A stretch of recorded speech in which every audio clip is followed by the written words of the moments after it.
Hello, my name is Evan Fraser, and I work at the University of Guelph in Ontario, Canada. This is part of a series on how to feed the world's growing population. One of the most controversial aspects of the food system today is biotechnology. One type of biotechnology is called genetic modification, which is when scientists manipulate a plant or animal's DNA.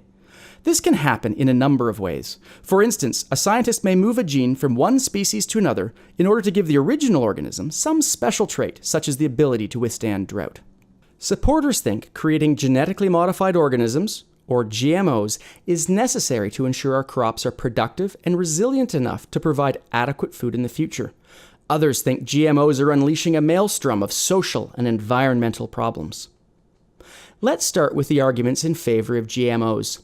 Some scientists claim that GMOs will allow us to create new supercrops that will be 50% more productive than current ones, and that this is necessary to meet the demands of our growing population that will require about 70% more food by 2050. Critics disagree. One problem is that most GM varieties available today were not created to be more productive, or withstand drought, or use nutrients more efficiently, but were designed to be resistant to one particular herbicide called Roundup. Roundup-ready corn, cotton, and soy seeds are extremely popular with farmers, especially in North America, because they allow farmers to plant a field with this Roundup-ready seed and then spray the entire field with Roundup. This kills the weeds, but does not harm the crop. But Roundup has led to at least two problems. The first is that these seeds and sprays cost money, and poor farmers often go into debt to buy inputs like Roundup and GM seeds. But if these crops fail, poor farmers struggle to pay back their loans. In India alone, well over 100,000 farmers have committed suicide in the last 10 years because of such debts. So many critics point out that biotechnologies like Roundup-ready seeds benefit corporations more than they help farmers.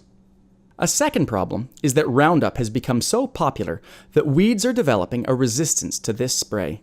This is because in any weed population, a small number of individual plants may be resistant to the spray. By using Roundup too often, farmers kill off everything but those weeds that are immune.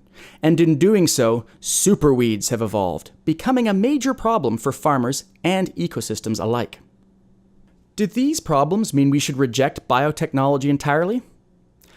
I don't think so, but I do think we should always investigate whether low-tech solutions exist to problems before we start thinking about such high-tech strategies as moving genes between species. For instance, in large parts of the developing world, a lack of phosphorus in the soil limits rice yields. But in India, a traditional variety of rice called cassalath is able to grow without much phosphorus.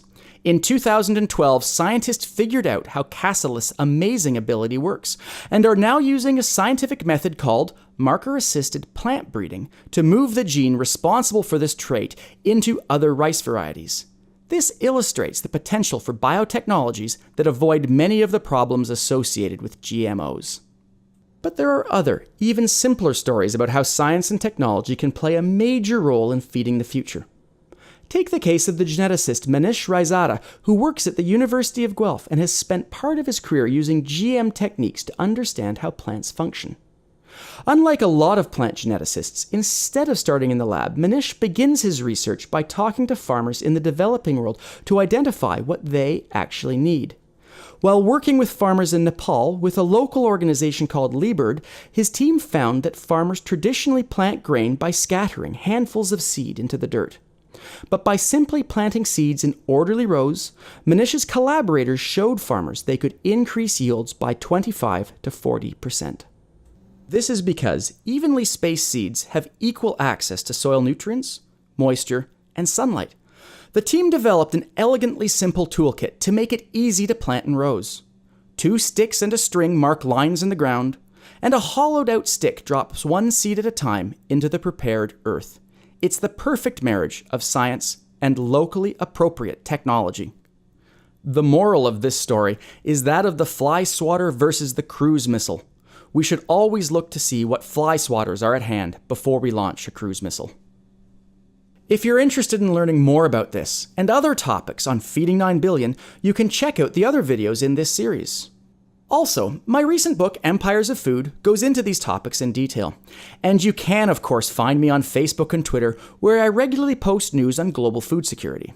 Finally, if there's anything in this video that you want to follow up on, head over to www.feeding9billion.com, where I've posted all the scripts I've used in these videos, along with background references, and opened up an online discussion where you can weigh in with your own thoughts on anything you've just heard.